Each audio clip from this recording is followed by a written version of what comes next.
Welcome back to another Will Interviews. I'm here today with Josh. And could you just explain what you do and explain your company? Because I think that's kind of the reason you're here. Yeah. So it's hard to like define what I do and like what my company is, but really, I would say like more like role wise, I'm more of a creative director than anything. Like I'm not like a brand owner. I'm just like a creative director who happens to own a brand almost. Yeah.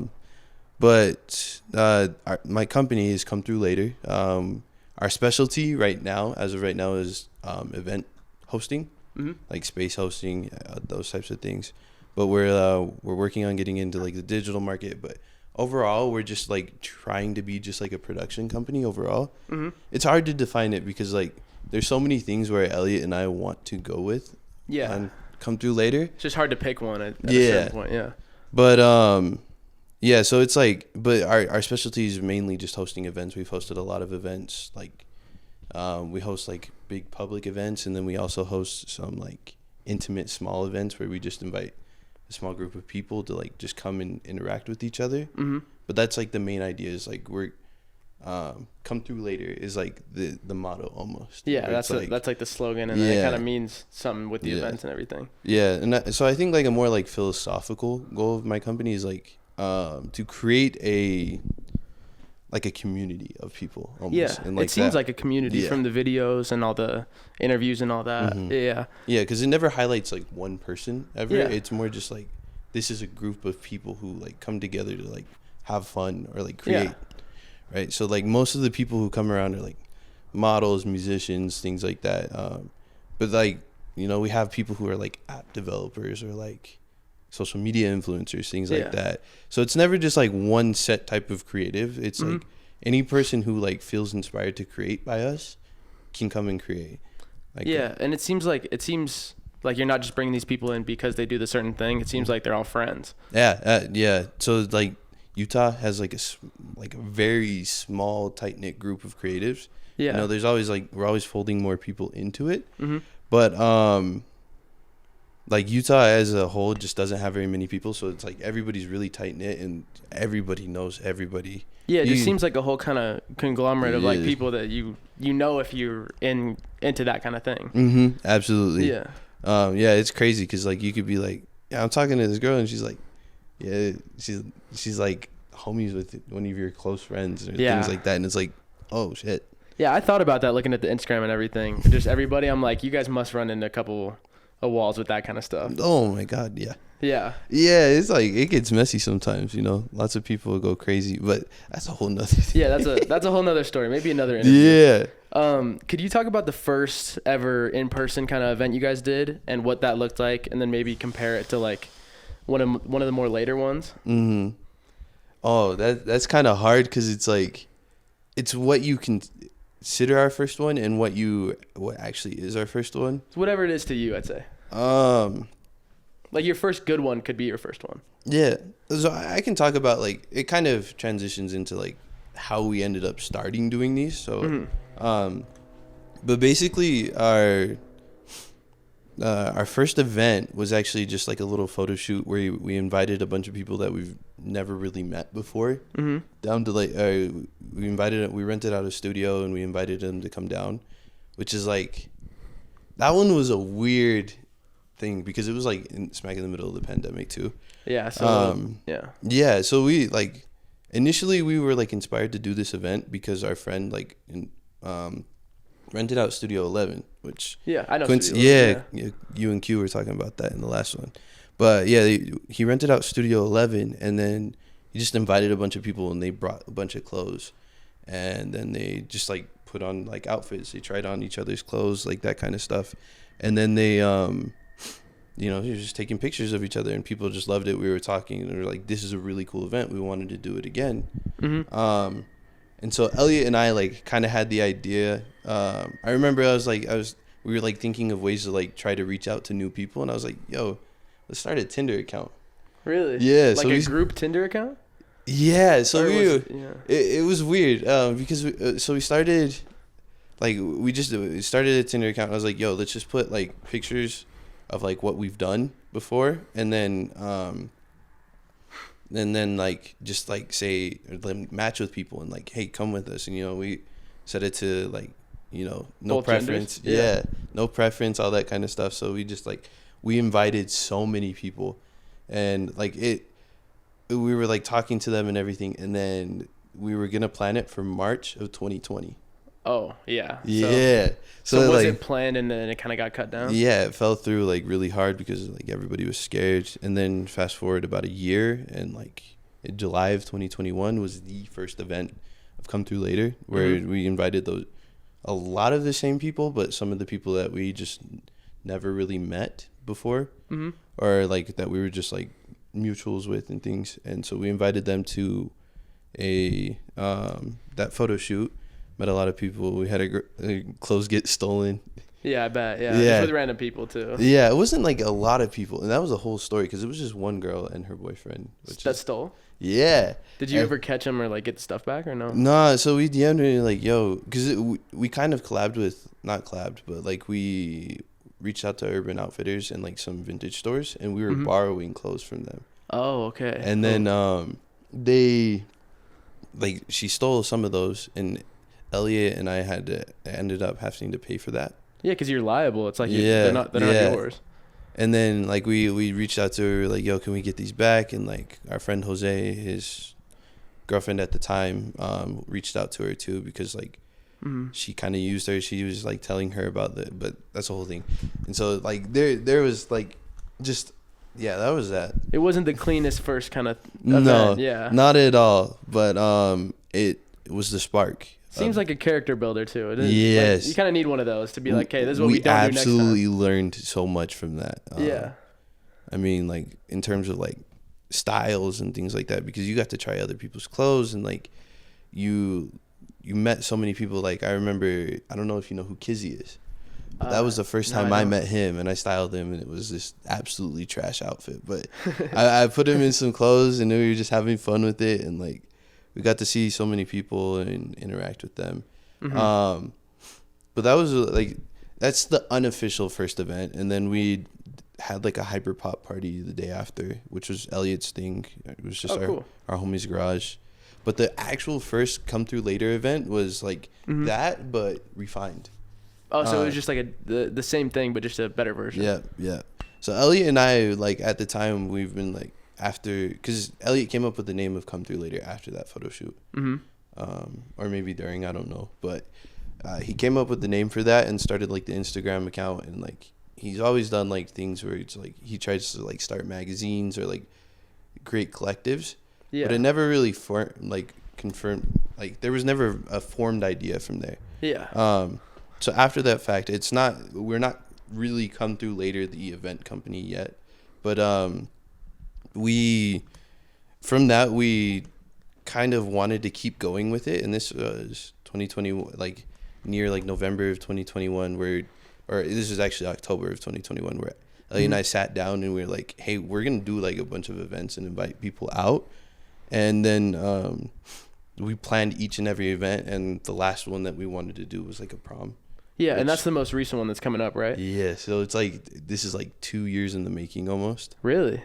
Yeah. So like the thing is, we didn't follow that schedule because we ran into some issues and like got uninspired and learned a lot. So we changed up our ideas about things. Yeah. But so we set that schedule out, but we were like trying to figure out how to do marketing properly. And so we were like, hey, let's just like meet a bunch of people, have all of our friends invite a bunch of people, keep it somewhat private, but do another photo shoot. And this was at Medium. I don't know if you know Medium. I've been to Medium, before it got closed down, right? Didn't it? Yeah, so that Lander just had to fall through, I think, with his partner, and so he just left. But Medium was like the spot that... Yeah, it was cool. I think I saw that. That was the event that I was going to bring up. That and the picnic thing. Yeah. So, yeah, it just, like, 'cause this was November of 2021 when we actually ran our first one, which is, like, less eventful. I think I lost some clothes, but I don't even remember. It was, like, so insignificant to me. Yeah, but and it seemed like a lot of people were there. I feel like you could have lost something. Yeah, there was, like, I think we had maybe, like, 80 to 100 people there. Yeah, I mean, that was, like, invite only. Yeah. I don't know if you're thinking about our pop up. There was something else at Medium. I think it was that. I don't think it was the photo shoot. Because the pop up was like way more full, which it was a great event, but we did not feel good about that one afterwards. Really, why? There was just like some uncertainty there because that pop up was supposed to like usher people in. Because we were trying to figure out when we can start like charging people for things, and like. Did you charge entrance? Or No, not that one. But we were trying to figure out like what people would be willing to spend on, and so we were trying to like create like clothes. We were just trying to get people to like buy a little bit, and it was hard. Like we made like $500 that day. We didn't even make the money that you spent. Yeah, on the studio, which Lander was always really cool and gave us like lots of discounts because we did bring a lot of people in there to work. But we were very uncertain of that event, and there's so much learning experience when you host events or like just putting yourself out there. And I think it makes the next one better every time that you have something that you're like, okay, let's refine that for next time. And it seems like you guys took that time with the prom. Yeah. Could you the thing I really liked about the initial kind of rollout for it was that ad with the grandparents. Yeah, those are my grandparents. They're your grandparents? Yeah, that's my grandma. Yeah. So could you talk about that video? Because I thought that was great. And it's just like the idea, yeah, like I feel like you could think about it, but it's just like when I saw that, I was like, oh, that's genius. Like, come on.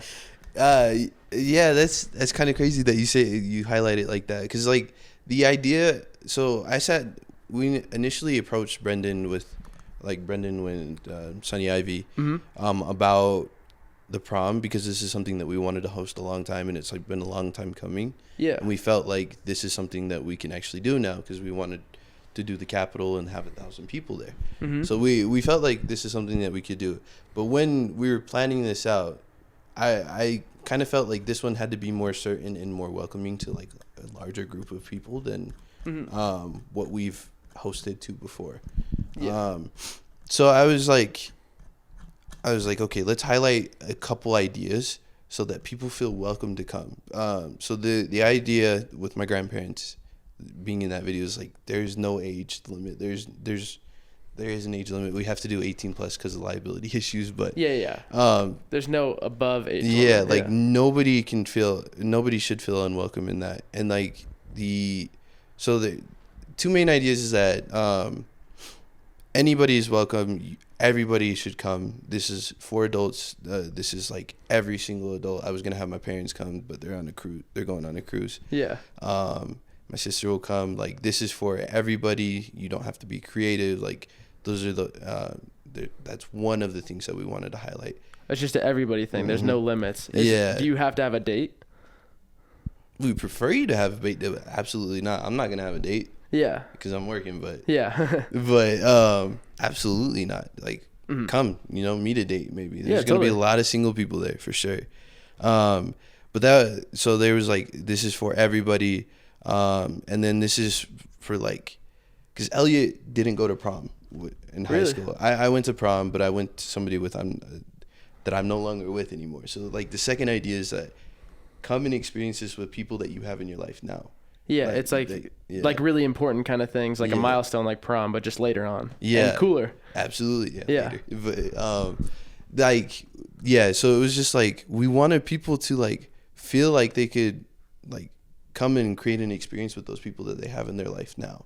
Yeah. And so that advertisement was like just kind of like highlighting every little piece of that, because my grandma, that's her boyfriend. It's not my grandpa. That's her boyfriend that she met maybe 7 years ago, right? Oh. Yeah. So they've been together for a while. Yeah, for a little bit, but like, they've never they haven't been together for that long, so they haven't had that like those experiences together. Yeah. They weren't like high school sweethearts or anything like that. So they should come and experience a prom together, right? No, totally, yeah. So like the obvious idea to me was to have like, say you or Elliot get asked by someone, or you ask somebody, but just like having the younger person, I don't know who that is, might be someone you're connected to, but younger person being like, oh, have her back early and stuff like that. That's my sister. Funny. That's my your older, sister? That's my older sister. Yeah, that was funny. And it's just like, it just made for a good advertisement. I'm glad that hit there, because like my sister, it was originally supposed to be my dad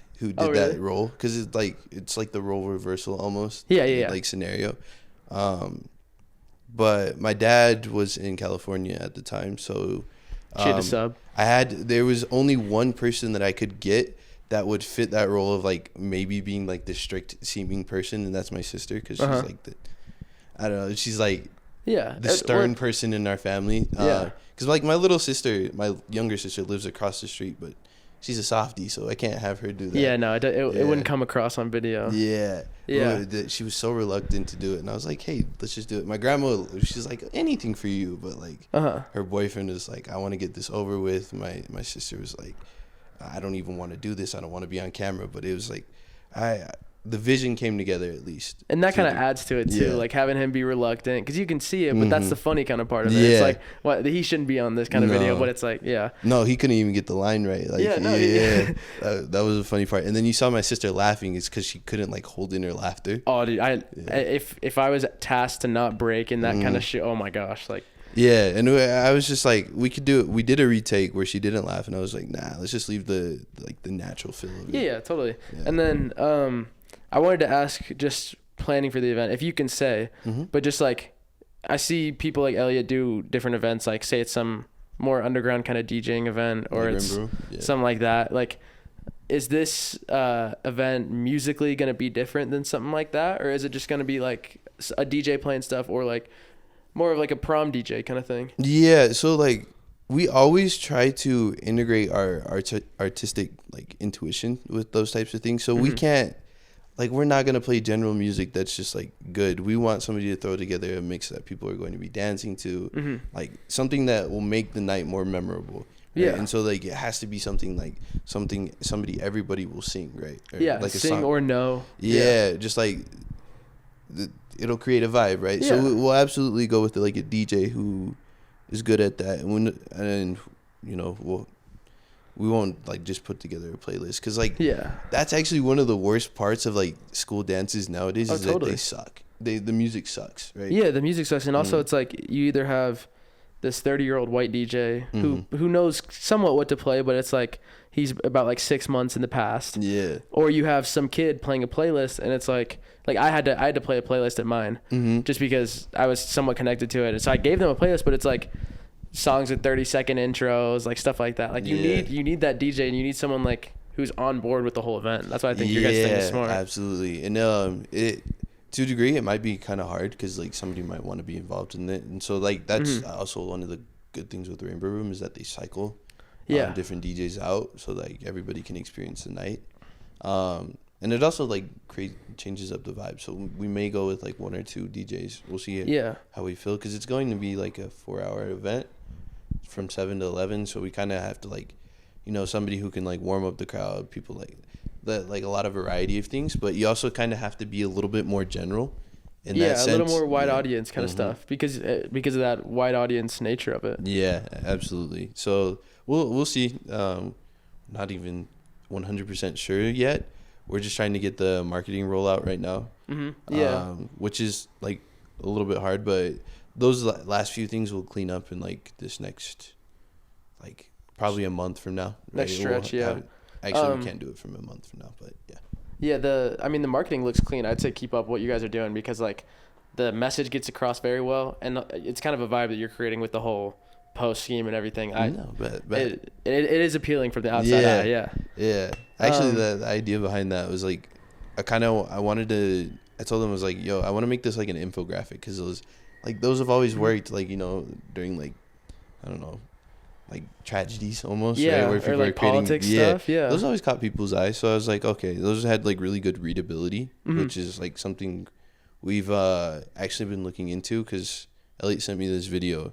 This girl who's like really good at making short form videos, but she says that your titles have to be like have like a 5th grade readability level. Yeah. Which is like an insane thing to think about, but that actually does translate a lot. Totally. And have you ever heard of like the theory of like people read in 3 ways, where you have someone that sees something and they only see the stuff that's big, and then you have someone that sees like that you have like 3 grades of text, so that like the second person will read the big stuff, and then maybe the middle, and then like the third person will read all the little details and all the fine print. But it's like your guys' stuff, I mean, seems to fit that kind of thing. Yeah, I hope so. Like this is like spitballing. We're just like trying to see things out, but it feels like people are reading it. I mean, we have a little bit of feedback. People are like excited for the prom. They feel the message. So hopefully people are reading through it. Yeah.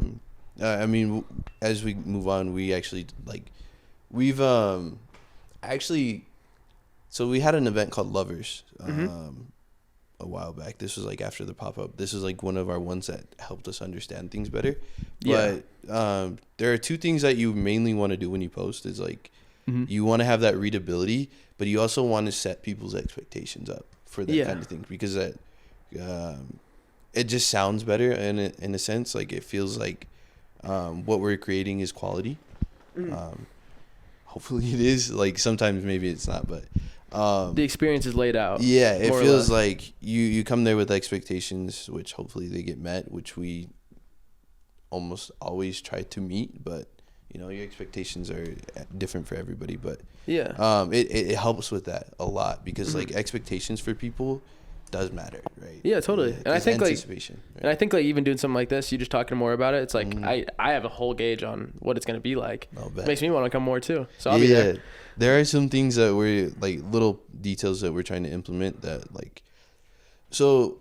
And you can honestly save those for when it happens. Leave some. No, absolutely no. I'm more than willing to talk about them, because like this, like I'm never one of those people who wants to be behind closed doors, because like I need to like give people more. Because I don't like, they don't have like everything. It's hard to explain, but like, we're small, right? Yeah. I think unless you have enough substance, there's nothing really that you have to keep mysterious, because keeping it mysterious is just keeping it unnoticed. Yeah, exactly. Like so once you have we're trying to grab as many people as possible. Yeah, totally. And that's like the best, especially for events. Like there's no point in being mysterious about an event unless you guys have crazy following. Which is like, yeah. But I totally agree. Pivoting more to some of the other stuff that you guys have on like Instagram and everything, when did video kind of start playing a part in what you guys do with ComeThruLater? This last year.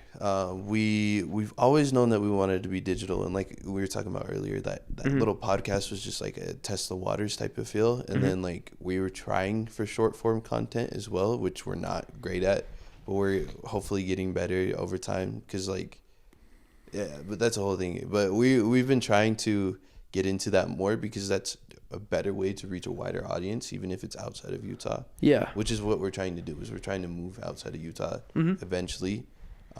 You know, maybe bring it back a little bit later, but we want to go gather a group of people that would be interested in what we are doing. Like we want to create that community sense. Yeah. So we are like, we're just, sorry, I'm losing my train of thought. No, you're all good. But yeah, so it's like short form or like digital content as a whole is just like always interested us. It's actually like our main inspirations. So there's like, I don't know if you know PAQ Pack. Yeah, I do. Like from like 2017 and stuff? That's like, my gosh, that is like, no way. It's so pivotal to like who we are as people. That was huge in me and like what I do too. Oh my gosh, dude. I used to like religiously watch those videos. Oh yeah, they're great. I mean, they're great. And also like being on fashion and everything before it was what it is now and all that stuff. Like I think those dudes are some of the reason that I like clothes now. Oh my god, yeah. And they were on shit so early. Like I went back like 2 years, like a year ago. I went back and watched some from like 22, and I was like, damn, people are wearing that now. Yeah, or like they're wearing similar stuff now. Yeah. Who was your favorite member or favorite like out of the It's hard to say, because it's like, it just depends on like your vibe, but like Shaq was always like the more artistic one. Like he's the one who brought them as a group together. But big Basquiat. Yeah, but guy. Like Elias was like always that more experimental person, and then like Dexter was like good at like essentials. I like Dexter a lot. I never really fucked with Danny, but like I get his vibe. Like, you get the vibe, and it also adds a little bit of like a humor kind of to it. That it's just like four guys that are so out there. Yeah, maybe one soft spoken, but then he's just kind of chilling. Yeah. And like there was like, they all had like their own vibe to each other. Like Dex was like one of those essential like black, like gothic almost person. Danny always had like that upscaled. Elias was like more experimental, more and Shaq was like artistic and brought the art Yeah. to his clothing a lot. So You could tell he did other stuff besides so they were just fashion. Yeah. they're absolutely pivotal to who we are as people, and like that's where our new series Put It On, that's where it came from. Like that's the idea. We kind of wanted to do more like Jubilee style videos at first, because like that involves a lot more like a revolving door of people almost. Yeah, like more of a community kind of thing. Yeah. So we wanted it. We started with interviews, and so we wanted to like implement those together, and that's what our Put It On series is like inspired by. It's its own unique thing, but yeah, but it has those elements. Yeah. Like fashion background is like our biggest background when it comes to creative. Yeah, totally. And you could tell just like looking at, I mean, your guys' page Elliot, yeah. Elliot's killer. Yeah, he's the person who kind of like, he's like almost a focal point for most people. Yeah. Like, he taught me, like, he showed me like Richie Lee videos back in the day. Yeah, like man, really? Like that was 2015 when you got all the stops right now. Yeah. Like that's the history. Like he showed me Jacob Star? Nah, I didn't. See, the thing is, like, I wasn't like huge into it, but when we saw those pack videos, we watched them every single week, and we were just like, that was like, cause I lived with my homie Emmy to go to school up at Copper Hills, and so Emmy and I were already together, and we're like two of the people of our group, and then we had our friend Fernie and then Elliot, right? And that was like the main group since like middle school. So like we'd all like go to Emmy's house, and like we were chilling in his room watching those videos all day. That's crazy. Like, and that was what year would you say that was? That was 2016, 2017, I believe. Yeah, because I think that it was mainly when I started going to school with them, which was in November of 2017. Okay. When I lived there, when we all kind of like started going over there more. But 2017 was like that era for us. Like we were learning, like that's like right before thrifting was a huge thing, which is like a whole yeah. So like that's where we like kind of learned what we love to do. Like this is like what we want to do. And I think I mean, similar for me, it was like kind of the year where you come into your own with clothes, if that's what you're into, or you're watching that kind of stuff like I was, or music too was a big thing. It's like that was right when I hit my stride of just like knowing what I like now. Yeah. Oh man, I'm on my music shit as of recently. Really? Like, since I was 19, started playing guitar, but I'm taking jazz piano lessons right now. Really? Yeah. What's have you ever taken regular piano lessons? No. You haven't? No. So what does the jazz kind of thing do? It's just more about like, because I feel like it highlights more like improvisations and like, yeah, it just depends. Like you learn like more blues scales, things like that. You learn outside of the music theory box a little bit. Yeah, because that's what I came up doing lessons through, and it just got a little bit boring. There was no improvisation. It was just like memorize this and learn that. Like, but yeah, I love watching people do that kind of piano or that kind of performance, because it's like even saxophone too. My question next was, you talked about short form content and like how you guys wanted to do that. How did that go? Because you guys did a little bit of like person on the street kind of stuff, like at a couple flea markets, and like I watched all those videos, and like I love that idea. I think when done well, it's really well, and I think you guys did it well. It's just like the people that you interviewed were like, some of those dudes were like a little bit of shitheads. Yeah, I'm not gonna lie. That created for good content sometimes. Good content for sure, because it's like it's funny watching it happen, but just like tough on the interviewer. Yeah. Oh, Sammy Joe is crazy though. Yeah. She's like she's funny. She was like giving him shit the whole time, and I was totally, like, it was great. I mean, that's what caused the one to like get a good amount of views. But like sometimes it's like hard to get people who are interesting, and we try to highlight interesting people. I don't know if you saw one. There was a dude, and like he had like a fox fur hat. He spent like $300 on it. Really? Yeah, and he was like an interesting dude, and I was like, dude, this video is gonna be so good, and it kind of flopped. But I was like, I just wanted to get more interesting people, and so like on the street interviews are like, Yeah. So it's iffy. Yeah. We're moving from that for sure. Yeah, I could tell just honestly from what you guys have been posting. Yeah, because we were like, this is cool, and it's like good to like start a repertoire and like understand how short form content works, and those are like much more producible. Yeah. But they're not They're just not there. Like there's a formula for virality. Oh, totally, for sure, yeah. and like exposure, and so we're just like we're still trying to figure that out, and we think that establishing our own content, like our own long form content that's like more of our creative idea, will give us a better idea of what we can do for short form content later. Yeah. Because like there's parts in those videos that are great to highlight, and we think that would be a better short form content than just like dedicated short form content. Yeah. Also, it has to be natural, I think. Mm-hmm. And if you're doing short form and then you don't really know much about it, and then you're trying to force that virality, it just seems it comes off forced. And I don't ever think you guys had it like that, but I like that you made that creative decision to be like, hey, we're stopping because we're not feeling it. Yeah. And it's just like that was like a natural sense of like we're just gonna stop doing this because it's like, okay, it's not working for one. Like over time, like we had one good one with views, and then like they started going down, and we're like, okay, these are boring. Like they're kind of tedious to make. We like involving people, but it's just not working. So we just like, it was more of like an executive decision, like, because like creatively those can be fun sometimes, but overall they were just kind of uninspiring at the end. And then they just like they just didn't feel like right to do after a while, because it's like you're beating a dead horse after a little bit. Yeah, and time. You don't get that, like, you don't feel happy after filming and being like, I'm so excited to post this. It's Yeah. just like kind of drowned out a little. Yeah. So I like the question that you guys had though about dead or alive 4 people you'd have dinner with. Can you answer that here? Because I never got your answer. Did I not answer that? You might have. I don't know, but just I definitely didn't. Yeah, I don't think you did. Because I think like yes, I did. You did? Pink Panthers, Olivia Rodrigo, but Ice that's Spice. like, okay. Yeah. Is that for real? I mean, because like I'd probably invite one of them, but like I don't need all 3. Yeah, like honestly, yeah. That's real? Yeah. Is it because of the artistry, or is it because they're just attractive? The baddies. Yeah. You can't lie, they're baddies. Like no, I didn't. Yeah.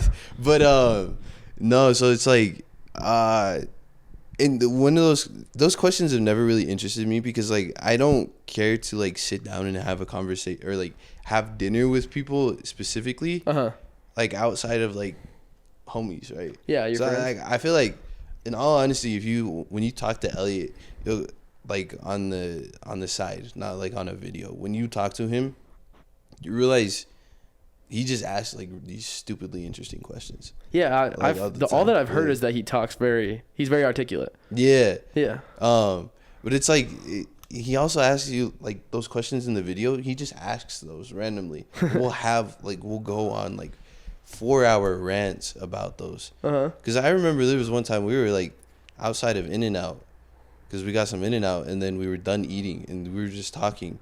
We were standing up. And we were just like arguing after a point. And it was like my homie Sam, myself, and Elliot, and there's somebody else. But we just like ended up arguing because Elliot asked one of those questions.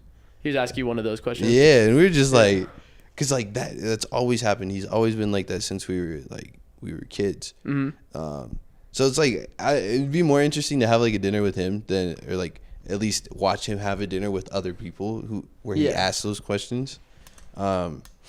But you're not the type of guy to do that, really, or want to do that? Yeah, no, it's not my thing. Because, like, I love sitting down with people, but I'm not, like, one of those people who, like, establishes, like, this idea of people where, like, I value their opinion in that sense. I don't know how to explain it, but it's not. No, it makes sense, yeah. I don't mean it in, like, a bad way. It's just more like I don't put people on that pedestal to where, like, I'd value a dinner with them more than anybody else, right? Yeah, or if you met someone famous, you wouldn't be like shitting your pants. It'd just be regular, more or less. Yeah. Well, I wouldn't be able to talk with like Olivia Rodrigo and all that. Yeah, I would be stuttering. Yeah. Yeah, I don't really think I know anybody that would. No. But I've definitely interacted. Like my brother's that way, where I'm telling him, I'm like, dude, it'd be my dream to meet like Kendrick Lamar. Like I for me that'd be the stuttering. Like I'd probably be able to speak better in front of Olivia Rodrigo. Who knows? Yeah. But yeah, he's like, dude, if I met him, I'd just be like, oh, I like what you do, but it's just another guy. Yeah, absolutely. Because like the thing is, it's like I don't really know what I would ask those people in general, and it's like you just be having dinner, and like because like you don't really see these people's personalities through a screen or anything. Yeah, no. So it's like I've never really felt like that sort of like connection to where like I can do it. I understand people who do. Like Elliot's biggest inspiration is Virgil Abloh, because he's like a Ghanaian designer. Yeah. But so I feel like he would value Virgil Abloh a lot, like in a conversation and all that. But for me, it's just like there's like huge inspirations. Like it would be fun to like have like the Pack Boys or something, but it's like I don't really value that more than like sitting down having a conversation with you. Yeah, yeah. Because I feel like interesting people are just interesting people. Hey, I'll take that. Yeah, yeah. Because it's like, yeah, if we can have a conversation like this that's vulnerable and like kind of cool to like, and like you come out of it feeling like you have a new perspective, that's all that I really value. Yeah, and it's meaningful. Yeah, I like that, and that's just more or less like the sign of like just a good character. Oh, thank you. Yeah. This is actually what we do with our creative nights. Yeah. Could you talk a little bit more about that? Yeah, because I made you keep it for the podcast. Not podcast. I'm gonna cut that. I don't interview. Yeah. But yeah, talk a little more about that. You have to cut that. It's a slip of the tongue. Yeah. Dude, I can't be calling it a podcast. I don't know. I don't like how it feels. Because anybody can have a podcast, nobody can interview. I mean, you're more like a Nardwuar of like creatives. Than yeah. Salt Lake Nardwuar. Yeah. You could say. I mean, you'll expand, right? Yeah, totally. That's the idea. But creative nights. Yes. So initially, those were like an idea that formed just after like it was a weird situation where it formed. So like Brendan approached me about after like he had like a pool event, right? And this is like after we helped them with like the Sunny Ivy masquerade. I don't know if you saw that. Yeah, I saw that. I almost went to that one, but I just didn't have a mask. No, we supplied them. Oh, you supplied them? Yeah, no, might have had some going on, but yeah, keep going. No, you're chilling. Don't worry about it. But we helped him with that, and so we he like and then he had like a pool party like later in the summer. And then after that, he approached me. He's like, "Hey, we're trying to get like into short form content a little bit. We want to do interviews, and we like want to involve you guys in like your creative like ideas and everything, and like try to involve you guys a little bit more." And I was like, because he said, "I want to create more of a community," right? So that word was like it sparked a thing in my brain. I was like, okay, that's what we have. That's what we do. So I'm gonna show you where we came about from that, right? Yeah. So not like in a ego sense. I just meant no like big bro thing, but just like no, because like they were just getting started, and it's like, okay, so we're gonna show you like the idea behind like ComeThruLater if you're like trying to create a community sense, and that creates like it wasn't like more like that. It was more like, hey, we'll have this conversation. It's right? Like a joining of forces kind of. Yeah. And so I was like, okay, so I told Brendan, I was like, this was like a week later after this. I was like, come over to my house. We'll do like a movie night thing where you invite some people from your team, like people that you want there, and then I will invite like the people who are like work closely with or like I'm closer with in like the ComeThruLater side. And then we just brought in some people that we just like valued like their idea, and like they helped us with things before. Like Harold, he put it on, so we invited him, and then Kizzy, which is like we just invited people that we thought would have a cool perspective. Yeah. And so I was like, okay, we're gonna sit down before the movie, and we're just gonna talk about our creative process, right? So it's like we highlighted. I didn't even have the questions prepared beforehand, but I was like, we'll just talk about our creative process, where we came from as like people, which we didn't really highlight as much ComeThruLater, but it was just more like the vibe was like showing him like this is how we started, because initially we started or when we planned out the events initially, we planned out one event that was like more public, and then we planned out an intimate event where like people could like come and just meet each other, because those are like the events that inspired us. They were so like we realized that valuing intimacy rather than like distance creates a better community sense. Just bringing people together. Yeah. I think that's huge, because that really doesn't happen outside of people like you or people like Yuri who does Rainbow Room and stuff like that. Yeah, because like I think that after the pandemic, people just got a lot more distant from each other. Yeah. And so it was like on that type of wave. So we decided, or we invited him over to my house, right? And then we just sat down, and like there's a few questions that we always kind of do, but like the initial ones were We go around, we sit in a circle, we go around and we talk. We're like, hey, introduce yourself, tell us what you're a part of. So everybody goes around. So I'm like, I'm Josh, I run ComeThruLater with Elliot. And then it was like, what's the next one? So it was just like someone next to you, like Elliot or whatever. Yeah. So there's like, the next question is like, we're going to talk about our creative inspirations. I think that was like the smaller question, but the question after that we like is, that we always highlight is like, what are your creative goals? Like, what do you want to do in the future, no matter how small, how big? Yeah. Things like that. And then it'll just go around, and then we come back, and then we get a little more vulnerable, and we say things like, what are your creative struggles? Like things like that. Like, what do you struggle with in the process? And like, people will talk about, you know, how they have ADHD, or like, some people said they depend on drugs, right? To like create, and like that happens. Yeah. So it's like those vulnerable conversations, like people just end up talking to each other, right? Or just meeting and becoming friends, right? Yes, absolutely. Yeah. So like in the circle, like everybody just kind of relates and like starts highlighting points that like matter, or things like that. Like I remember, you know how I said, like people, like social media will shit on you basically, or like you can fail, right? And you learn to fail on those things. We talked about that. We were like, people will, like, social media will just tell you when your shit's ass, like that kind of stuff. It's cutthroat. And so so it's like we talk about like those things that are like relating on like creatives, and like we have people who like, I remember our friend's older brother just created an app, right? And so he's like, you wouldn't define him as like the artistic creative, but he's a creative in general. Yeah, you need to be creative to do that. Like in general, like we highlight like a lot of different creatives. Like we had nurses, things like that.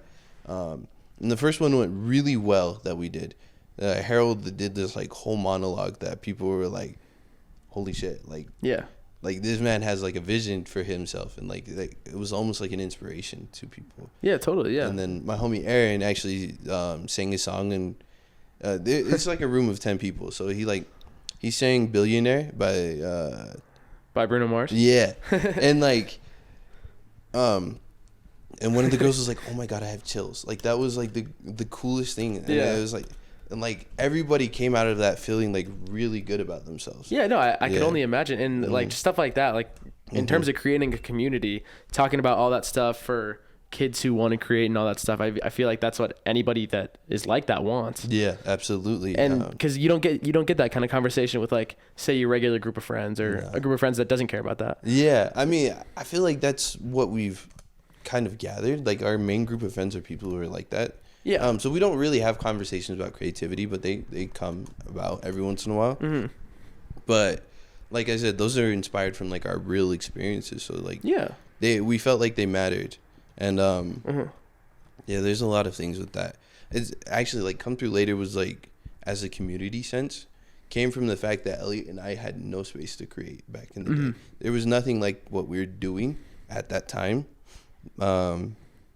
There were like we call these things generations, like of people. So there's like Lander, who ran Medium. He's like the 2 generations above, and there's like Afro-Fu and all them. And then there's us, and then there's like Sunny Ivy. Like these are like the generations of like creatives that we've noticed. And so like Lander did like a fashion show at Studio 11 back in the day, and that's what inspired Elliot. But like that was like those things, like there was no spaces specifically for like creating and like for people to meet creatives and like get to know them. So that's what we created, right? It's like the idea behind ComeThruLater, like one of the highlights of it. Yeah, and like to be that next generation, to be like, okay, these 2 people might have had the ideas, but they didn't have a place to meet all these other people. We're going to create the place to meet other people. And then out of that comes what seems to be Sunny Ivy, and then who knows what the next generation is to come. I just think it's good to that's what I kind of want to do with this platform, is just to put on for that next person, next person who wants to do something or make something or release clothes or anything. Just give them any exposure that I can, regardless of how big. What you do is highlighting people, right? Yeah, totally. It's because I think, for me, just starting it was like, I know of all of these people. As weird as it sounds, like being in Salt Lake and on Instagram, it's like you kind of, once you follow one person, you're kind of connected to everybody, because you guys are, like you said, all connected. So absolutely. I know of all these people. I want to talk to them, but I also want other people to know what they are about. And so yeah, no, it's cool. And the creative meeting thing to me just seems like I can only think back to like when I was like 15, being like making music or something. Nothing I was making was anything good, but like to talk about that with somebody, or to have somebody there that like was also into that, it's like definitely would have kept me on track. Yeah, absolutely. And I think that having those people around us, like we benefit from it too. It's not just like we create it and then just let it rock, right? Yeah, we benefit from it too. We feel, or like we get inspired from these people. We were the reason a lot of our friends met Jaden Smith, right? So it's like, your friends, but who met Jaden Smith? So our friend Hayden actually, he was coming at. I've met Jaden Smith, weirdly enough. Really? Yeah, right. I have a picture with him at FICE. Oh, where did FICE in Salt Lake. I didn't mean to steal the sunlight, but that's funny. That's weird. I was like, I feel like, yeah. No, I think it was around the same time. But I'm just like, what I mean is like, there are some like happen chance big people that come to our events. Like I was surprised to meet, because like somebody just invites them out as a friend, and it's like, holy shit, I met a big person. Like we met. There was this kid Josh who went to the U. He was in Olivia Rodrigo's music video. There's like our friend Sam was in like the High School Musical, the series. Oh, cool. Yeah. So and he was at our last creative night, or like. Frank, like there's always just like some random big person around, which is like crazy enough to say, but yeah. And with the internet, I feel like most people are kind of a step away. It's like, say you're a step away from someone who's also a step away from this person. Yeah. Which is cool. Yeah, you are 7 steps away from anybody on this planet. Yeah. Which is the craziest thing. But E and I were actually talking about this like a year ago or two. We're like, we're getting closer and closer to being like, we're probably like 2 steps away from people that we know, like Zach Bia, right? Yeah. Like somebody that we like look at for like what we want to do, almost like that Boiler Room vibes. Like that I feel like that's what Rainbow Room kind of came out of. Yeah, totally. It's not my thing. So Rainbow Room is talk on it. Keep going. Yeah, Rainbow Room is between like Elliot and Yuri, but I think that's like the idea behind it is like Zach Bia just brought out all these insane people. Like you'll see all these people at like his DJ house parties, right? So it's or just when he did time at a club.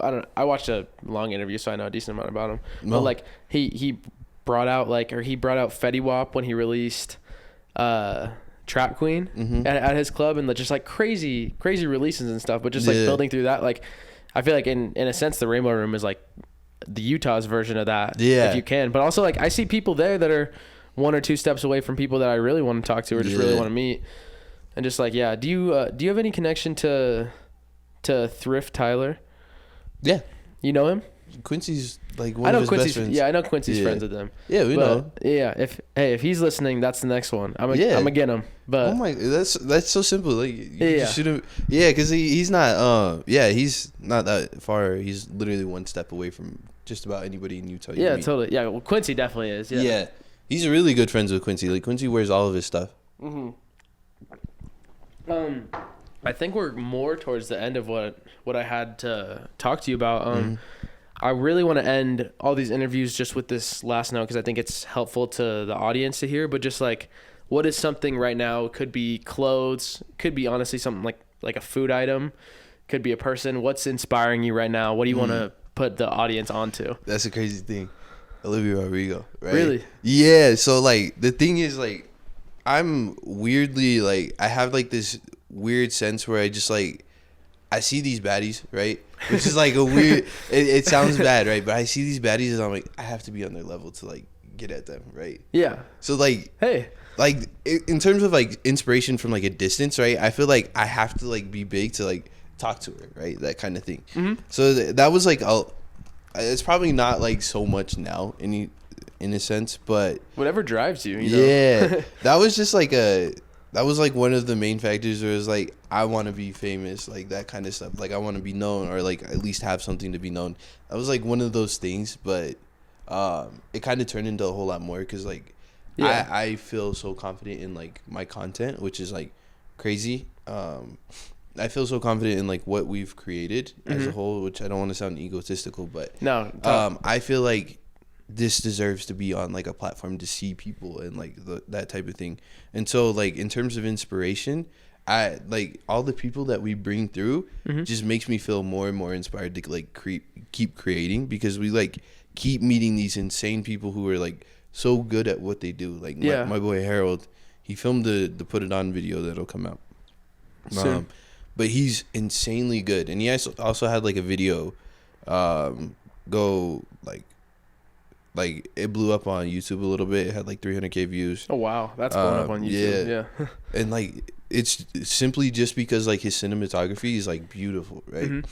So when I was watching the film back, or like the videos back as we were creating the first Put It On, I was like, oh my god, this looks so dope. I'm ready to like keep creating and like like I feel like people are gonna want to see this, right? Yeah. So like totally. That was like the inspiration almost, is like meeting those people and like seeing what they create and having that around makes me want to create more. And being surrounded by it, not even just having it around, like your team and everything. Yeah. So on a more surface level, Olivia Rodrigo, but on like the real level, your friends crazy. And everybody around you. Yeah. Oh my God, Olivia Rodrigo. All my friends know that's like a weird obsession I have. Yeah, dude. I don't know if you watch NFL or anything. There's a Bose commercial, which is the headphones. Nah. I'm with you with the inspiration there. Yeah? I get what you're saying. What do you mean? No, I see it. Like she's the battiness. Yeah. I mean, come on. That commercial. Yeah. You know what I'm talking about. Well, when I see that commercial pop up, my heart skips a beat almost. Exactly. Yeah. She's bad. Hey, that'll get you. That'll get you inspired and trying to do something to make yourself famous. Eh? Yeah. And there's also like, on a stupid note. Yeah. I love people who can sing, and I love the way that she sings. I actually like her music a lot. Yeah, like, so you do like the art part of it. Yeah, absolutely. And so that makes her like 10 times hotter for me, which is like crazy because there's baddies, right? There's like Jenna Ortega. There's like Pink Panthers. Yeah, they're beautiful and everything, but specifically the singing gets me. Yeah. I know. I totally get you because there's something else there, and there's also like she's driven. Yeah. Bro, this is a crazy conversation. My bad. Like, I guess that is an inspiration. That is very shallow. Hey, it's real to you. It's what you're about. So we gotta document it. But well, I just want to thank you for doing this conversation. Absolutely. I appreciate you coming out. Thank you for having me. I appreciate this conversation. See you guys on the next one. Yeah. Bet. That was fun.